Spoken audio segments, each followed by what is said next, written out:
अगर आप human psychology समझ गए तो सेल में आप मास्टर हो सकते हैं। सिखाना चाहता हूं आज आपको मैं ह्यूमन साइकोलॉजी। लिखना बंद करो, लिखना बंद करो और दाहिने हाथ की कोई भी 3 उंगलियां उठाओ, फटाफट फटाफट। हां ठीक है, अब तुरंत अपने दिमाग में एक फर्नीचर याद करो, आंख बंद करके। तुरंत, बदलना नहीं है, कुछ भी याद करो, फर्नीचर अपने दिमाग में आंख बंद करके। तुरंत कोई भी एक फूल याद करो, तुरंत कोई भी एक कलर याद करो, तुरंत 1 से लेकर 10 तक कोई भी नंबर याद करो। बस अब मैं आपको बताता हूं, 90% लोगों ने अपने दाहिने हाथ की यही 3 उंगलियां उठाई होंगी। This is human psychology. 90% लोगों ने फर्नीचर में कुर्सी सोची होगी। This is psychology. 90% लोगों ने गुलाब का फूल सोचा होगा। This is psychology. 90% लोगों ने 1 में से 10 में 7 नंबर सोचा होगा। This is psychology. 90% लोगों ने लाल रंग सोचा होगा। This is human psychology.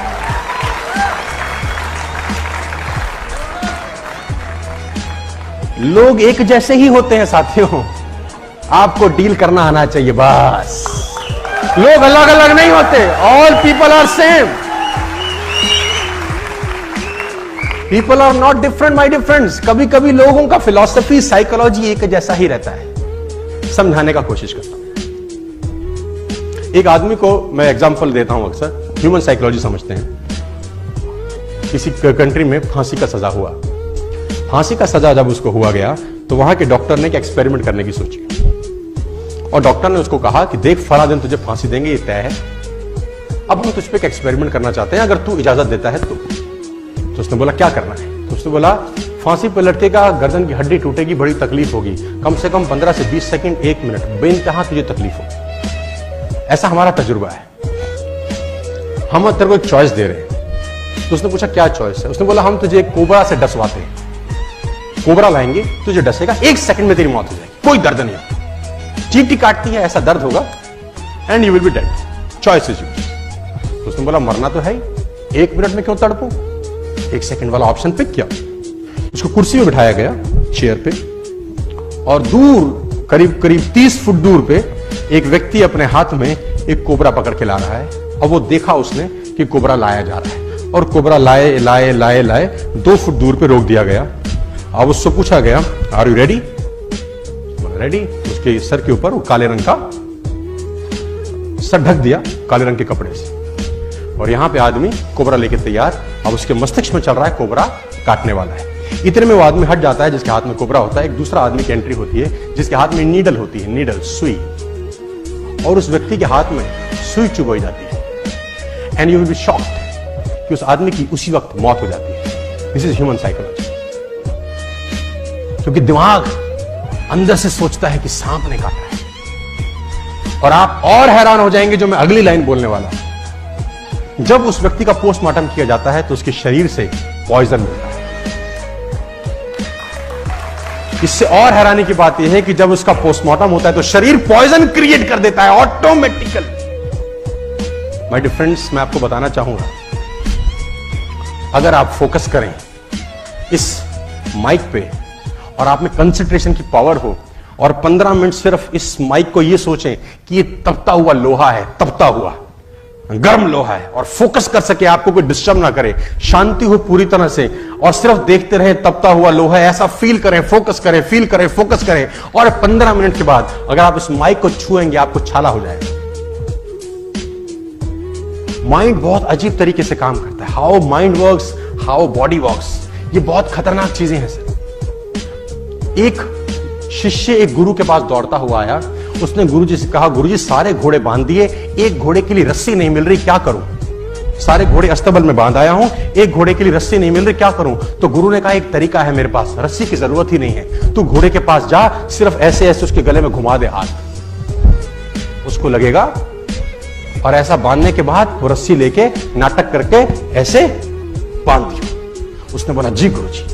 वो भागा भागा गया, सारे घोड़े उसने बांध रखे थे, उस घोड़े को पकड़ा, गले में घुमाया और ऐसे ऐसे करके वो रस्सी खूंटे के साथ बांध दी, आ गया। उसने बोला गुरुजी भाग जाएगा रात को। बोला चिंता मत, कहीं नहीं जाए। सारे घोड़े रात भर खड़े रहे, वो भी खड़ा रहा। अगले दिन सारे घोड़ों की रस्सी खोल दी गई, चरने के लिए भेजना था। सारे घोड़े चले गए। उसने बोला गुरुजी कमाल हो गया, वो घोड़ा तो जा ही नहीं रहा। गुरुजी ने बोला रस्सी तो खोल के आ। हाँ, उसकी खोपड़ी में। तो वो गया, उसने नीचे से कुंडा खोला, घुमाया, आ गया और देखा तो घोड़ा जा रहा है। It's called psychology. You have to become thankful. यह आदत आपको सीखनी चाहिए दोस्त। Gratitude, it's a greatest habits. और ये वो खतरनाक आदत है जो मैंने डेवलप किया पिछले कुछ सालों के अंदर। मैं चाहता हूं आप भी डेवलप करिए। और ये आदत है शुक्र करने की, थैंकफुल होने की, ग्रेटिट्यूड। धन्यवादी रहिए उन लोगों के जिन लोगों ने आपके लिए बुरे समय के अंदर आपके साथ सपोर्ट किया है। Always be thankful, always be thankful. क्योंकि कहते हैं कि हमें जिस चीज की प्राप्ति हो जाती है उसमें सुख की समाप्ति हो जाती है। फिर जिस चीज की प्राप्ति हो जाती है उसमें सुख की समाप्ति हो जाती है। जब मर्सिडीज नहीं थी तो बड़ी अच्छी लगती थी, अब मर्सिडीज आगे लगता है क्या चौधरी बना है, ठीक है ना। जब तक 1 लाख रुपए महीने का इनकम नहीं आ रहा था तो लग रहा था बहुत बड़ी चीज है। अब जब 1 लाख रुपए महीना आने लग गया तो कौन सी बड़ी चीज है। वियतनाम मिशन के हीरो रहे चार्ल्स प्लम, गूगल करिएगा मिलेगा। चार्ल्स प्लम वियतनाम मिशन के हीरो रहे। बहुत लड़ाइयां उन्होंने वियतनाम के लिए जीती। फाइनली उनका प्लेन क्रैश हो गया, जैसे तैसे बचे। इस घटना के बहुत सारे सालों के बाद कहीं डिनर कर रहे थे। डिनर करते करते एक वेटर उनके पास आया। वेटर ने बोला are you Charles Plum, you are the hero of Vietnam mission. उसने बोला yes I am Charles Plum, who are you. उसने बोला सर आपने मुझे पहचाना नहीं। उसने बोला नहीं मैंने आपको नहीं पहचाना। उसने बोला मैंने जिस फ्लाइट में आपने टेक ऑफ किया था सबसे आखिरी बार जो क्रैश हो गई थी उसका पैराशूट सर मैंने ही बांधा था, मैं आपका पैराशूट बांधा था सर। चार्ल्स प्लम खड़े हुए, गले लगा लिया, खाना खिलाया कि तेरी वजह से आज मैं शायद जिंदा हूं। थैंकफुल रहना सर, ऑलवेज बी थैंकफुल। तो हम आरटीपी करते हैं तो एक फोटोग्राफर फोटो खींचने आता है, 100 रुपए लेता है एक फोटोग्राफ से। आप सब आरटीपी में गए। तो माना जी मुझे बोले देखो ये नेस्विस की वजह से कितने लोगों का जीवन चलता है, फोटोग्राफर भी पैसे कमाता है ना। माना जी आप मुझे बोले, और ये मेरे लिए इतनी इंपॉर्टेंट बात होती है कि मैं आपको बार बार समझाऊं कि सर देखो हम आरटीपी करते हैं ना तो फोटोग्राफर को भी रोजगार मिलता है। अच्छी सोच है। ये जिस होटल में आरटीपी होती है होटल वाले भी पैसे कमाते हैं क्योंकि हम ट्रेनिंग कर रहे हैं तो उनको भी रेवेन्यू जनरेट होता है। होटल वाले भी कमाते हैं, फोटोग्राफर भी कमाते हैं, और भी हम टिकट प्रिंट करते हैं, सर्टिफिकेट प्रिंट करते हैं, प्रिंटिंग वाले भी पैसे कमाते हैं, स्टैंडीज प्रिंट होती हैं, ये सब भी तो पैसे कमाते हैं हमारी वजह से। मैंने बोला माना जी आपकी और मेरी सोच में थोड़ा सा भेद है, मैं आपसे विरोध हूं। मैं ऐसा नहीं सोचता, मैं ऐसा सोचता हूं कि फोटोग्राफर की वजह से हम आरटीपी करते हैं। फोटोग्राफर की वजह से हम आरटीपी करते हैं, होटल वालों की वजह से हमको पैसे आते हैं, जिन्होंने प्रिंटिंग का काम करना होता है इसकी वजह से हमको पैसे आते हैं। क्योंकि भगवान ने हो सकता है फोटोग्राफर को 15,000 देने हो, उसके लिए हमारी आरटीपी करवा रहा हो। मैं इसको इस तरीके से सोचता हूं हमेशा। ऑलवेज शो ग्रेटिट्यूड, थैंकफुल होइए सर। थैंकलेस लोग इस जिंदगी में आगे नहीं बढ़ते, मैं आपको बार बार बता रहा हूं। देखो मैं एक आदमी से मिला कुछ दिन पहले, मेरे घर के पास एशियन हॉस्पिटल है, मेरा एक दोस्त है। मुझे मालूम चला कि थोड़ा सा तबीयत उसकी ठीक नहीं है, तो I went to meet him. तो मैंने बोला तकलीफ क्या है, तो उसने बोला ये मेरा जो अंगूठा है ये काम नहीं कर रहा, मतलब मैं ये डेड हो चुका है एक तरीके से, चलाता हूं तो चलता नहीं। तो मैंने कहा व्हाट्स नेक्स्ट, समझ में आ गया प्रॉब्लम, सोल्यूशन बता। तो उसने बोला सोल्यूशन इसका ऑपरेशन है, यहां से कुछ होता है तो एक थोड़ा सा प्रोसेस है। मैंने कहा पैसा कितना लगेगा, बोला 2 लाख रुपए।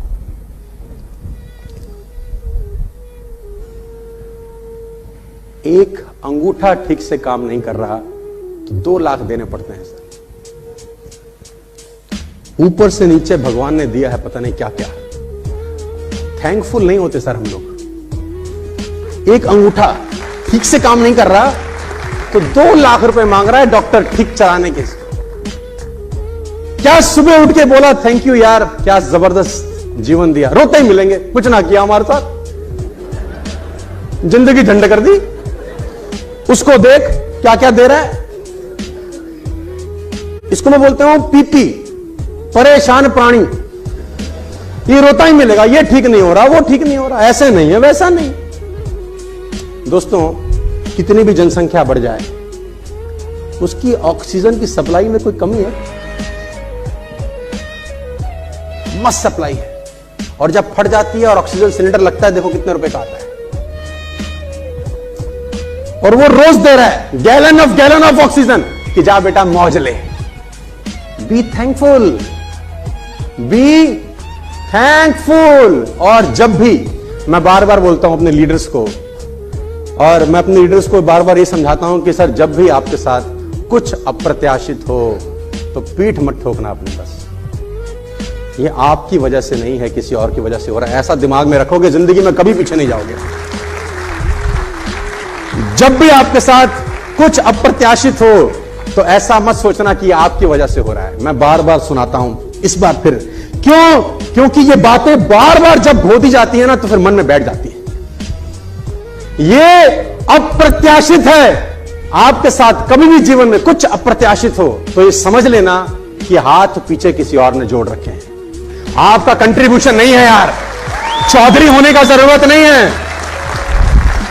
कि तुम्हारा कल पे आउट 1 महीने का 5 लाख आ जाए, 6 लाख आ जाए, 10 लाख आ जाए, तो चौधरी मत होना। बस इतना समझ लेना कि इसके पीछे बहुत सारे लोगों का हाथ होगा।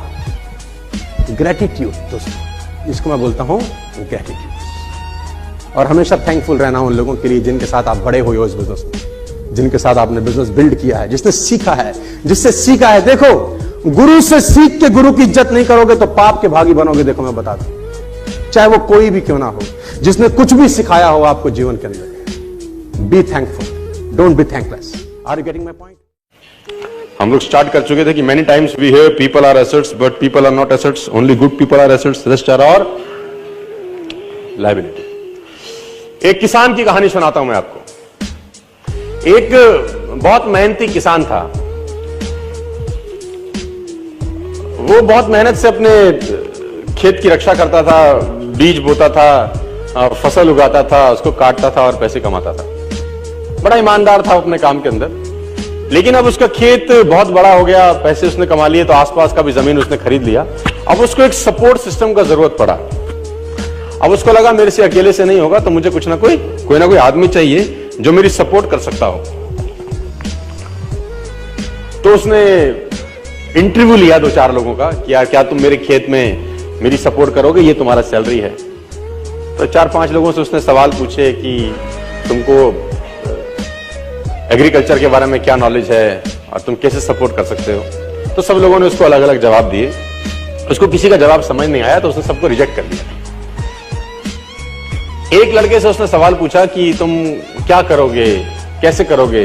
तो उस लड़के ने बड़ा अटपटा जवाब दिया, समझ उसको नहीं आया, लेकिन उसने उस जवाब के कारण उसको रख लिया।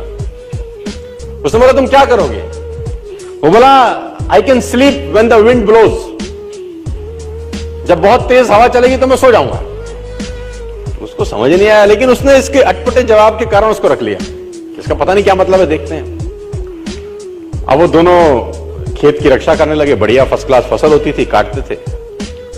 एक बार रात को जो मालिक था उस खेतों का, उसने दौड़ते दौड़ते ढूंढा उस आदमी को जिसने उसको नौकरी पे रखा था, I can sleep when the wind blows को। और दौड़ते दौड़ते गया क्योंकि बहुत तूफान आ गया। तो उसको लगा यार ये फसल मेरी खराब हो जाएगी और जितने भी जानवर बंधे हुए हैं ये सब इधर उधर भाग जाएंगे। तो फटाफट, देखो सो रहा है पागल आदमी इतना तूफान में, तो कम से कम उसको फसल की रक्षा करनी पड़ेगी। ऊपर कुछ डाले, कुछ करे, जानवरों को पकड़े, ये देखे। और वो अंदर गया तो वो आराम से मस्त सो रहा था। उसने बोला उठ, तेरे को पता नहीं कि तेरी नौकरी क्या है? उसने बोला मैंने तो कहा ही था I can sleep when the wind blows. उसने कहा ये पागल बेवकूफ आदमी है, कहां मेरे पल्ले पड़ गया है, मैं खुद ही करता हूं, तो जब तक जागेगा तब तक काम हो जाएगा। वो फटाफट जाके देखा, उसने जितने उसके पशु थे वो फर्स्ट क्लास तरीके से उसने बांध के साइड पे ऑलरेडी रखे हुए थे। जितनी फसल थी उसकी बढ़िया तरीके से उसने चौकीदारी कर रखी थी कि कोई तकलीफ नहीं है। उसने बोला जाके सो जाओ, मैंने काम ऑलरेडी पहले से कर रखा है। I can sleep when the wind blows. उसको समझ में आया, इसका मतलब बड़ा सिंपल ये था कि जब परेशानी आएगी तब काम करने की जरूरत नहीं है, काम हमेशा उससे पहले करके रख लेना चाहिए। तो ये जो अकाउंटेबिलिटी है ना यार, अकाउंटेबिलिटी बड़ी सिंपल है कि लोग काम तब चालू करते हैं जब तूफान आ जाता है ना। वो कहते हैं टेक अम्ब्रेला बिफोर रेन। आदमी को छाता हमेशा बारिश आने से पहले ले लेना चाहिए। मुझे आज भी याद है कि मैंने नया नया मर्सिडीज लिया 2012 के अंदर। मेरी गाड़ी का टायर पंचर हो गया, तो जैसे ही मैंने पंचर लगाने के लिए मर्सिडीज का पीछे टूल किट खोला तो मैंने देखा वहां पर व्हाइट ग्लव्स पड़े थे 2। मैंने बहुत सारी गाड़ियां चलाई, लेकिन मैंने पहली बार किसी गाड़ी में व्हाइट ग्लव्स देखे। यानी मर्सिडीज को ध्यान था कि अगर इसकी गाड़ी पंचर हो गई और इसने पंचर लगाने की कोशिश की तो इसके हाथ गंदे ना हो। ग्लव्स 50 रुपए के आते हैं, कोई भी गाड़ी रख सकती है, लेकिन रखती नहीं है। यही फर्क है मर्सिडीज में और बाकी सारी कंपनी में। 50 रुपए के ग्लव्स आते हैं, किसी गाड़ी में नहीं आते। मर्सिडीज में आते हैं, मुझे पता नहीं बाकी और किसी ब्रांडेड कार में आते हैं कि नहीं आते, है ना। It already hardly cost 30 rupees 40 rupees for a pair of gloves. लेकिन देखिए वो कहां तक सोच रहा है आदमी, है ना। इसको बोलते हैं अकाउंटेबिलिटी।